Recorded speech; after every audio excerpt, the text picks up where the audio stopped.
네, 한미 관세 합의로 한숨 돌린 기업들이 고환율 변수에 신음하고 있습니다. 달러당 1,500원 돌파 가능성도 나오죠. 1,500원대 환율은 1998년 외환 위기와 2008년 금융 위기 이후 본 적이 없는 수준인데요.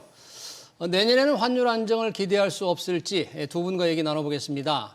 박상현 IM증권 리서치본부 전문위원, 허준영 서강대 경제학부 교수 나오셨습니다. 어서 오세요. 네, 안녕하세요. 반갑습니다. 자, 원달러 환율, 달러에 대한 원화 환율이 지금 1,470원대 중반입니다. 고공행진 좀처럼 안정되지 않는데 여러 가지 요인이 있는데 미 연준의 금리 결정도 영향을 미치고 있습니다.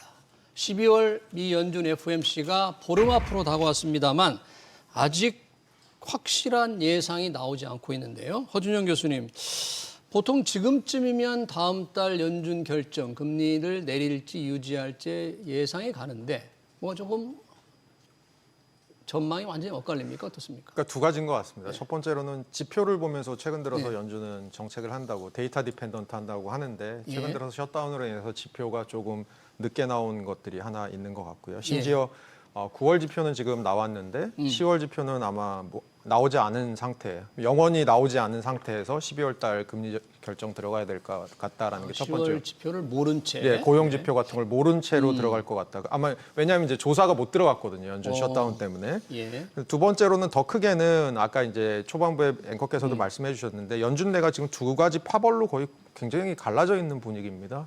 그래서 트럼프파와 파월파 이렇게 나눠져 있는 무슨 조폭도 아닌데 아, 그래요? 그런 기분이고요. 트럼프파에서는 아무래도 트럼프가 금리 인하 계속 얘기하는 거, 미국 경제 지금 단기적으로 부양해야 된다라는 거 생각했을 때는 뭐 스티븐 마이란이나 아니면 크리스토퍼 왈러 이사 같은 사람들, 미셸 보우만 이사 같은 사람들이 지금 계속해서 금리 인하 얘기하고 있고요. 예. 반대쪽에서는 인플레이션에 지금 2%대 후반대 인플레이션이 내려오지 않는 상황에서 지금 금리 인하했다가 관세에 인플레이션 자극이 만약에 나중에 현실화됐을 때는 통화 정책이 훨씬 어려워질 수 있다.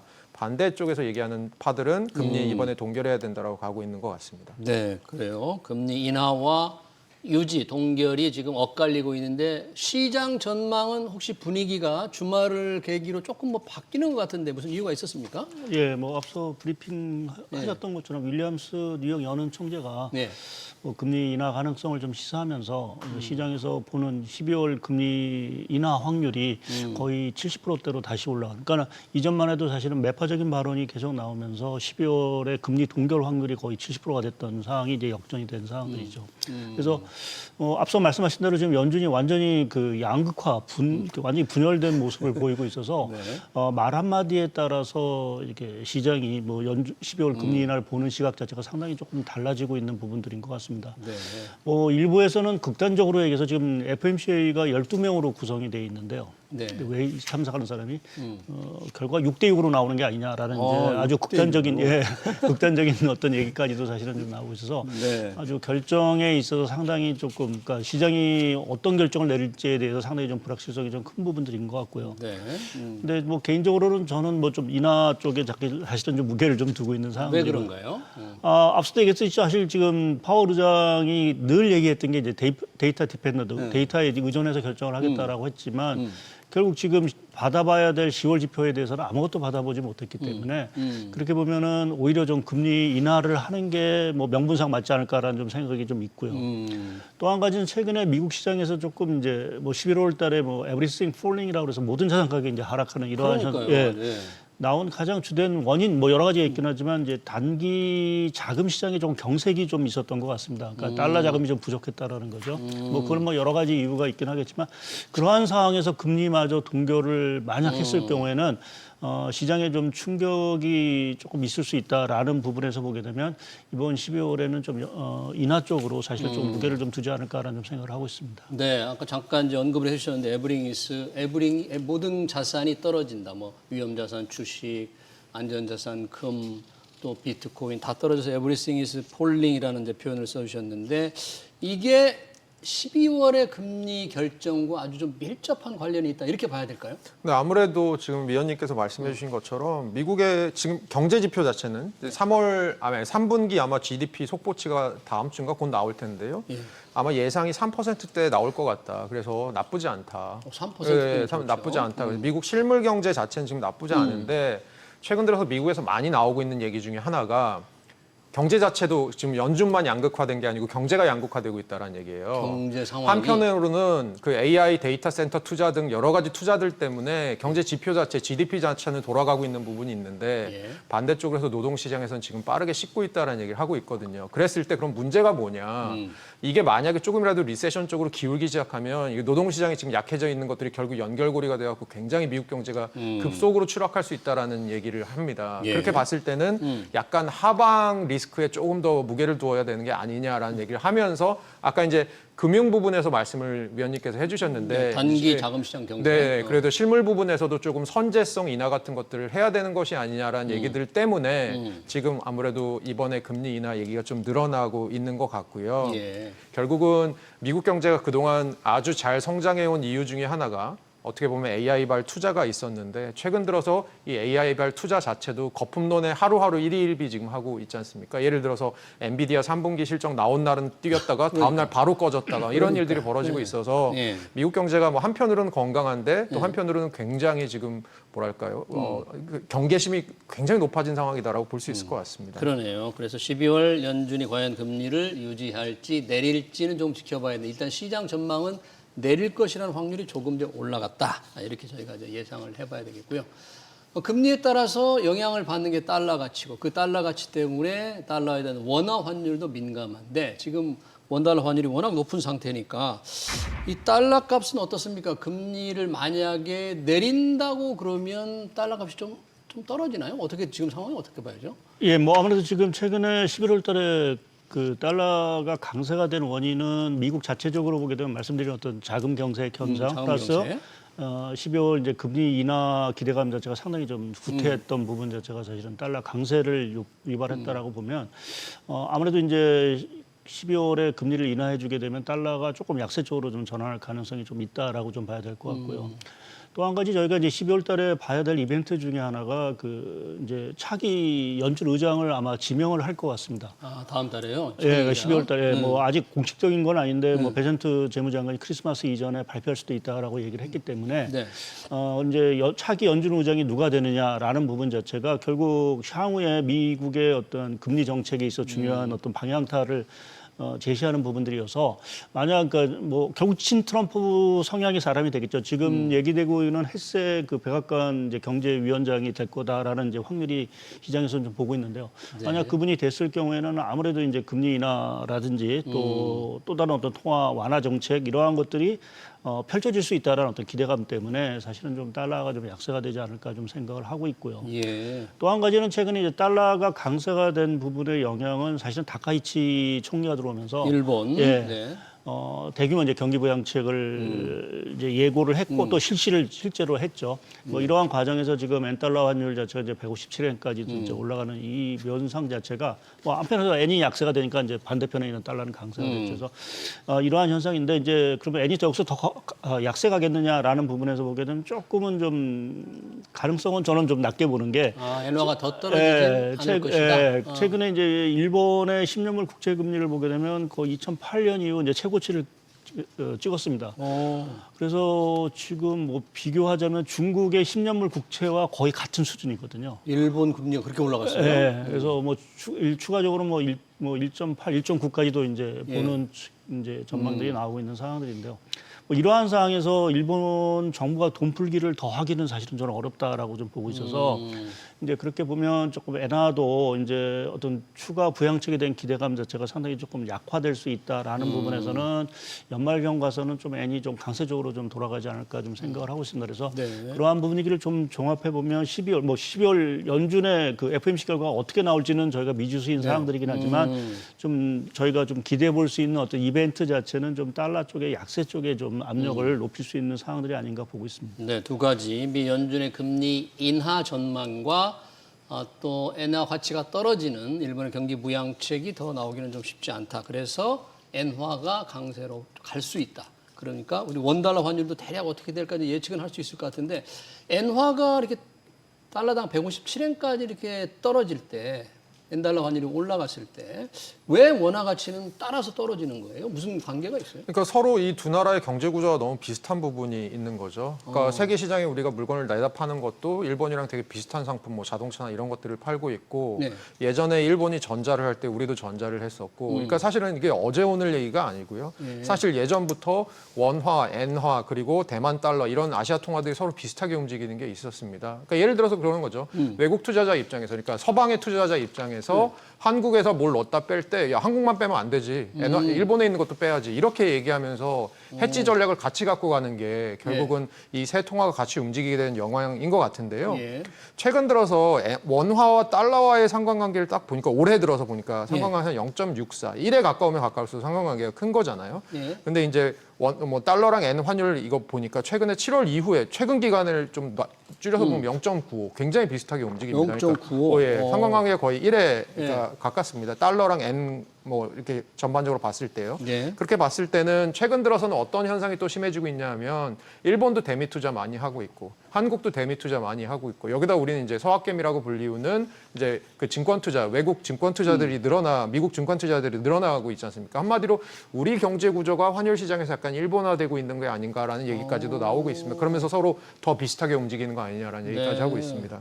환율을 결정하는 환경이 일본과 비슷하다. 그러니까 우리가 해외로 투자를 많이 한다 그러는데 사실 경상흑자 수출도 많이 해서 달러가 많이 들어오는데 그러면 원달러 환율이 이렇게 높아지진 않을 텐데 우리 서학개미들이라든지 우리 기업들이 해외로 빼내는 달러가 지금 워낙 많기 때문에 그러면 이 구조는 쉽게 바뀌긴 어렵잖아요. 이 구조. 달러가 많이 나가는 구조. 지금 어느 정도나 나가는 거죠? 예, 뭐 지금 한국은행 그 경상수지 이제 자료를 보게 되면 1월부터 9월까지 내국인의 해외 투자가 약 한 720억 달러 정도 됩니다. 720억? 예, 지난해 같은 기간이 한 420억 달러니까 예.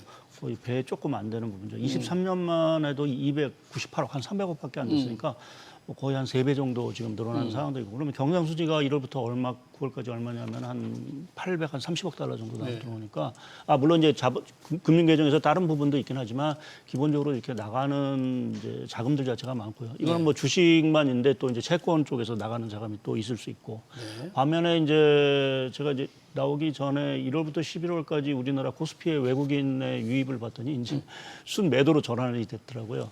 올해. 순 매도했어요? 예, 올해 1월부터 11월까지 이제 누적으로 보면 누적으로? 워낙 지금 11월 달에 외국인이 거의 한 12조 많이 정도 팔았으니까. 12조를 팠는데 이게 2000년 3월 예. 코로나 팬데믹 이후에 최대 규모입니다. 그러니까 거의 팬데믹 당시의 수준에 지금 12월 달에 매도를 왜 하고 이렇게 있는 많이 팔죠? 우리 주식을. 뭐 아까 말씀드린 대로 이제 미국도 이제 여러 가지 자금이 부족하다 보니까 일단 좀 뭔가 좀 이제 좀 걷어들이는 부분들이 있는 거. 아까 말씀드린 대로 이렇게 조금 우리나라 어떤 투자 흐름 자체가 이제 국내보다는 사실은 해외 쪽으로 사실은 많이 움직이고 있는 상황들이 뭐 이건 뭐 개인뿐만 아니라 국내 각종 연기금 자체도 이제 포트폴리오 비중을 보게 되면 이제 해외 쪽의 비중 자체가 워낙 많은 상황들이기 때문에 예. 기본적으로 달러 수요 자체가 기본적으로 좀 많은 부분들이 분명히 좀 있는 것 같고요. 예. 근데 한 가지 제가 이제 좀 말씀드린 건 이제 워낙 이렇게 얘기하면 부정적으로만 사실은 좀 말씀을 원달러 환율이 계속 올라갈 것 같은 생각이 드는데 꼭 그런 건 아니다. 이거요? 예, 그렇죠. 그 이유 중에 하나가 보면은 사실은 우리나라가 이 구조 자체가 크게 바뀐 게 이제 팬데믹 이후에 사실 많이 변했습니다. 해외로 나가는 게.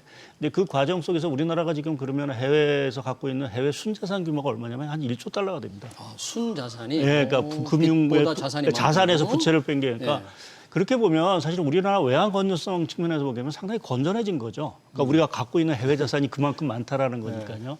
그래서 지금 과거처럼 뭔가 우리나라가 뭐 자산이 없고 경상수지가 적자고 한다라고 하면 상당히 좀 어떤 수급적으로 봤을 때는 상당히 큰 문제이긴 하지만 지금의 어떤 외환 건전성 상황들 말씀드린 어떤 해외 그 순자산 또 지금 단기 외채 비율도 보게 되면 거의 뭐 한 20%밖에 안 돼서 사실은 저희가 뭐 크게 외환 쪽에 이렇게 수급적인 부담을 사실은 갖는다라고 좀 보기는 사실 조금 어려운데 네.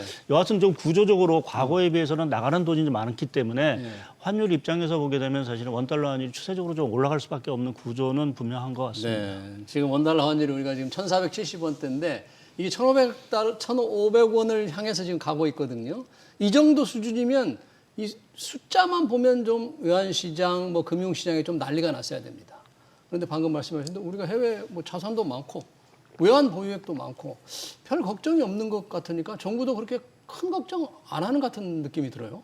그러니까 경제 덩치가 예전에 비해 커졌고요. 네. 그러니까 예를 들어서 저희가 IMF 때나 아니면 2008년 글로벌 금융위기 때랑 지금 비교해 보면 저희가 갖고 있는 뭐 외환 보유고라든가 지금 말씀해 주신 해외 순자산 같은 것들이 훨씬 많이 늘었고요. 그러니까 경제 자체가 뭐 여러 가지 방벽은 더 두터워졌는데 문제는 뭐냐면 조금씩 뭔가가 지금 새고 있는 느낌이 든다는 거죠. 그 새고 있다라는 느낌이 제가 말씀드리는 수 있는 건 뭐 외국 투자 같은 거 늘면서 기업도 외국 투자하고 연기금도 외국 투자 늘고 개인도 외국 투자 늘고 하다 보니까 결국 뭔가가 환율이 예전보다 몸은 더 건강해졌는데 그 몸에서도 되게 콜레스테롤이 높은 쪽에서 지금 계속 하루하루가 진행되고 있다. 이런 말씀 정도 드릴 수 있을 것 같습니다. 그러네요. 그러니까 걱정을 좀 해야 될 것 같은데 걱정이 되는 부분은 이 해외 뭐 원자재를 많이 사는 그런 업종들이잖아요, 기업들. 사실 이 원달러 환율이 올라가면 충격을 받는 곳이 많을 것 같고 뭔가 업종별로 좀 성격은 다르겠지만 어떻습니까, 지금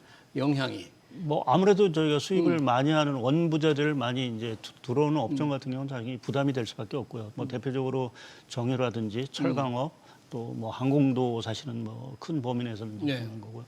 특히 이제 뭐 우리가 화학이나 철강 같은 경우는 가뜩이나 이제 중국 때문에 사실 구조조정 압박이 있는 상황에서 이렇게 환율까지 올라서 비용 수입 비용 부담 자체가 크다라고 하면 상당히 좀 부담스러운 부분들인 것 같고요. 예.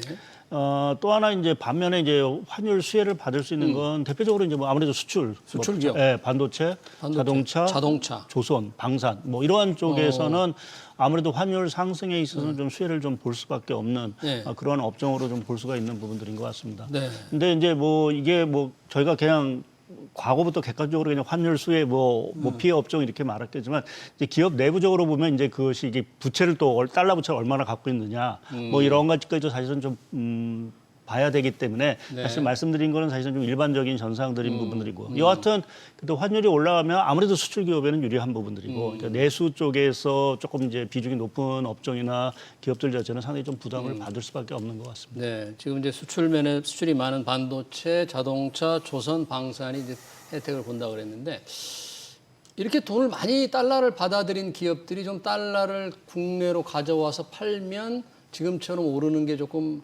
제약이 안정이 될 텐데 달러를 많이 벌어들여도 한국으로 가져 들어오지 않습니까? 요즘에 기업들이? 그러니까 기업들이 최근에 행태가 많이 변한 것 같아요. 그러니까 향후에 대미 투자가 예상되는 부분도 있는 것 같고 또 하나는 향후에 원달러 환율의 흐름을 예상을 해봤을 때 이게 극적으로 원화의 가치가 반등을 해서 원달러 환율이 막 극적으로 떨어질 가능성이 굉장히 적다고 보면 기업들 입장에서는 외국에서 수취한 달러 이익을 굳이 원화로 환전을 해서 우리나라로 갖고 올 필요가 없는 거죠. 차라리 거기에 그냥 두고 향후에 필요할 때 쓰거나 더 비싸졌을 때 바꾸거나 뭐 이렇게 하는 방향이 나을 테니까요. 근데 그게 이제 결국 우리에게는 또 달러 수급 부담의 하나로 작용을 하는 거고 그 자체가 약간은 악순환을 만들고 있는 고리가 나오는 거죠. 네. 지금 해외 투자 우리 서학개미들 굉장히 많잖아요. 아까 순 투자를 엄청 많이 하는데 이 해외 투자를 많이 한 서학개미들은 지금처럼 환율이 오르면 오를수록 환차익도 지금 기대하니까 속으로 좀 웃고 있을 수 있겠네요. 예, 뭐 환차익만 보게 되면 뭐 아무래도 좀 기대하고 또 이제 뭐 11월 달에 조정을 받긴 했지만 올해 연간 단위로 보게 되면 사실은 뭐 미국 투자에도 사실 수익이 상당히 부분 났기 때문에 주가 오르는 예, 주가 오른 부분에다가 환율까지도 사실은 이제 혜택을 볼 수 있는 부분들이 되겠죠. 근데 만약의 경우 사실은 이제 뭐 저희가 뭐 미래를 정확히 예상하기 어려운 상황인데 만약 지금 이제 해외 투자를 만약 하신다라고 하면 내년에 환율 동향이 만약 이제 반대 방향으로 갔을 경우에는 사실은 해외 쪽에 주가 쪽에서 수익을 얻는다 해도 환에서 사실은 손실을 또 볼 수 있는 가능성은 또 있는 부분들이기 때문에 모르겠습니다. 지금 원달러 환율이 거의 1,400, 뭐 70원, 80원대까지 갔는데 과연 내년에 1,500원을 뚫고 올라갈지 이 부분에 대해서는 뭐 지금 전망이 엇갈리고 있는 상황들이긴 한데요. 뭐 저 개인적으로는 사실은 뭐 지금 아까 말씀드린 우리나라 여러 가지 이제 자산 건전성이라든지 뭐 또 뭐 지금 최근에 반도체 어떤 그 랠리 또 뭐 이런 사이클을 감안하게 되면 뭐 그렇게 1,500원대까지 안착은 쉽지 않지 않겠느냐라는 좀 생각을 좀 하고 있습니다. 그래서 내년 상반기 아까 말씀드린 대로 미국이 금리를 계속 내리고 또 연준의 새로운 의장이 이제 들어오면서 미국이 좀 완화적인 통화 정책, 특히 이제 내년에 미국이 이제 중간 선거를 앞두고 있기 때문에 트럼프 대통령이 내년 상반기에는 뭔가 하여튼간 부양을 더 해달라고 하는 이러한 흐름이 됐을 때는 달러가 또 우리가 예상하는 거와는 또 다른 방향으로 좀 갈 수 있는 부분들이 있어서 그러니까 환만 보고 사실은 뭐 우리가 환 차익이 얻을 수 있다 이러한 기대만 갖고 해외 투자하시는 부분에 있어서는 조금 좀 그러한 부분은 좀 신경을 쓰셔야 되는 부분들이 아닌가 보고 있습니다. 저도 한 말씀만 네, 드리고요. 네. 그 지금 트럼프 관세 중에 아이파라고 부르죠. 그러니까 비상경제 수권법 갖고 하고 있는 관세들, 상호 관세랑 그다음에 펜타닐 관세 부분이 있잖아요. 예, 예. 이게 이제 대통령 권한 바뀌다라는 게 대법원가 있잖아요. 네, 근데 전반적으로 구두변론 한 번 있었거든요. 그거 제가 다 들어보고 이렇게 좀 파악을 해보니까 아마 그게 대법원에서 그대로 1, 2심 그대로 이제 이거 대통령 권한 바뀌다라고 결론이 나올 가능성이 좀 더 높을 것 같아요. 위법적인 예, 결정이라고 그래서 최종 나오면 예, 그거를 이제 물리게 되면 어떤 일들이 벌어질 것 같냐면 다른 방식의 관세를 할 거거든요. 그럼 기존에 저희가 아이파에 걸려 있던 여러 가지 뭐 기업의 투자라든가 이런 부분 약정한 거 있잖아요. 네. 그거 어느 정도 되돌릴 수 있을지 이거 협상 또 들어가야 되거든요. 우리 지금 대면 관세 협상 3,500억 달러 예, 한 거. 예, 이런 거 다 협상 다시 많은 부분 다시 들어가야 되거든요. 그래요? 그러니까 어떤 거는 미국에서 안 해줄 거고 어떤 건 다시 들어가고 해야 될 테니까 그럴 때도 환율의 움직임이 그것들에 의해서 사실 내년에 저희가 달러 움직임 볼 때 되게 중요한 것 중에 하나가 미국의 관세 정책의 불확실성이 어느 정도 사라지느냐. 또 하나는 우리 기업들의 대미 투자 200억 달러 약정하고 우리 정부의 대미 투자 약정한 게 어떻게 되냐 이런 거잖아요. 네. 그 흐름도 좀 보셔야 될 것 같습니다. 예. 그러면 여러 가지 변수가 있잖아요. 경제 상황도 있고 우리가 투자할 규모도 있고 관세 환율 변수도 있고 전체적으로 내년 전망을 혹시 어떻게 IM증권에서 어떻게 하세요? 뭐 상단 하단 이렇게 본다면 저희는 뭐 원달러율은 상반기에는 조금 좀 하락적으로 좀 보고 있고 그래서 하단은 한 1,350원 정도를 좀 보고 있고요. 1,350원. 네. 네. 그리고 위로는요? 위로는 뭐 한 1,400, 뭐 1,500원까지는 제가 말씀을 안 드려서 한 1,400, 한 80원, 90원 정도 이제 말씀을 좀 드리고 있습니다. 그러니까 내년 상반기가 아까 말씀하신 대로 관세 정책에 대한 여러 가지 불확실성도 있고요.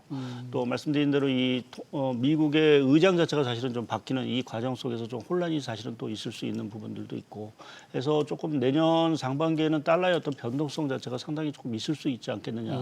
또 엔화도 보면은 지금 일본은행이 그 다카이치 총리가 들어오면서 지금 인상 자체를 주저주저하고 있는 상황들인데 지금 분위기로 봐서는 내년에 금리를 결국은 인상을 할 수밖에 없는 상황들로 보고 있습니다. 일본이요? 네. 그다음에 엔화는 또 강세 쪽으로 조금 방향을 틀 수 있는 상황들. 그래서 내년 상반기에 사실은 이제 이 달러의 변동성 자체가 상당히 클 수 있는 부분들이 있고요. 그러니까 아까 말씀드린 만약 관세가 그 연방 대법원에서 만약 트럼프가 패소를 했다. 뭐 추가적으로 관세 조치를 나오긴 하겠지만 일단은 거둬들였던 관세를 다 되돌려줘야 되거든요. 환급해줘야 됩니다. 예. 이제 그 과정 속에서 그렇게 되면은 미국의 재정 수지 문제 이런 것들이 불거지면서 달러는 또 약세 쪽으로 또 갈 수도 있는 부분들이 있어서 상당히 조금 복잡하다 어떤 흐름이 좀 나올 수도 있는 환율 상황입니다. 전망이 쉽지 않고요. 사실 환율이 올라가니까 뭐 서학개미들 좋다고 하지만 해외 빚이 많은 사람들 또 중소기업들 정말 고통이 큰데요. 그로 인해서 물가도 올라갈 걸 걱정이 많은데 우리 정부가 조금 이런 환율 안정을 위해서 할 수 있는 뭐 방법이 없나요? 지금 정부에서는 이제 국민연금이랑 하고 있는 여러 가지 프로그램들을 조금 확대하는 방향. 그래서 국민연금이 해외 투자 나갈 때 원래는 이제 시장에 가서 환율을 바꿔야 되는데 달러를 사야 되는데. 이제는 좀 한국은행과 하는 것들을 작년에 이미 늘려놓은 게 올해 말까지 이제 이렇게 약정이 돼 있고 그러니까 한마디로 국민연금과 한국은행 사이에 수합이 있는데 뭐 그 수합을 연장한다든지 네. 아니면 국민연금 외국 나가서 투자할 때 환율이 너무 높으면 뭐 일정 부분 전략적 환 해지를 해야 되는데 그 부분을 뭐 포션을 좀 늘린다든지 뭐 이런 식으로 해갖고 국민연금의 역할을 조금 더 주문하는 거 정도 하고 있는 것 같고요. 예. 지금 오늘 위원님도 말씀하셨지만 아주 많은 부분이 지금 시장이 구조적으로 수급에 의해서 환율이 돌아가고 있는 부분이 있어서 수요 공급에 의해서. 예, 그래서 그런 부분이 사실 국민연금과의 그런 어떤 플레이가 제약적인 건 사실 분명히 있는 것 같아요. 그것만으로는 아마 안 되겠죠. 네, 국민연금을 어떻게든 좀 활용을 해서 환율을 안정시키려고 할 텐데 국민연금 우리 노후가 걸려 있는데 이 자칫하면 국민연금 수익률에 혹시 환율 안정을 해서 수익률에 조금 영향을 줄 수도 있지 않나요? 혹시 어떻게 하다 보면? 뭐 이제 환율이 뭐 예상한 방향의 어떤 반대 방향으로 한다면 좀 영향을 주긴 할 텐데요.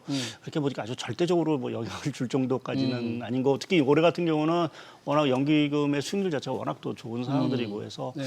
뭐 약간의 환의 그 뭐 해지를 하느냐 안 하느냐에 따라서 약간의 조금 수익률의 변동은 있을 수 있다 하더라도 기본적으로 환보다는 결국 이제 해외 투자한 뭐 주식이나 채권 뭐 아니면 대치 투자의 어떤 수익률 자체가 오히려 더 우리나라 연기금의 어떠한 좀 수익률을 좌우하는 아주 큰 변수로 좀 보셔야 되는 게 맞을 것 같습니다. 네. 자, 이 환율에 영향을 미치는 이제 미 연준의 금리 결정과 함께 우리는 이제 이번 주죠. 27일이네요. 27일입니다. 금통위 금리 결정이 지금 예정돼 있는데 어떻습니까? 지금 외환 지금 변화도 이 금리 결정에 좀 변수가 될까요? 당연히 될 것 같고요. 환율이 1,470원대에서 왔다 갔다 하는데 금리를 내릴 수는 없을 것 같고요.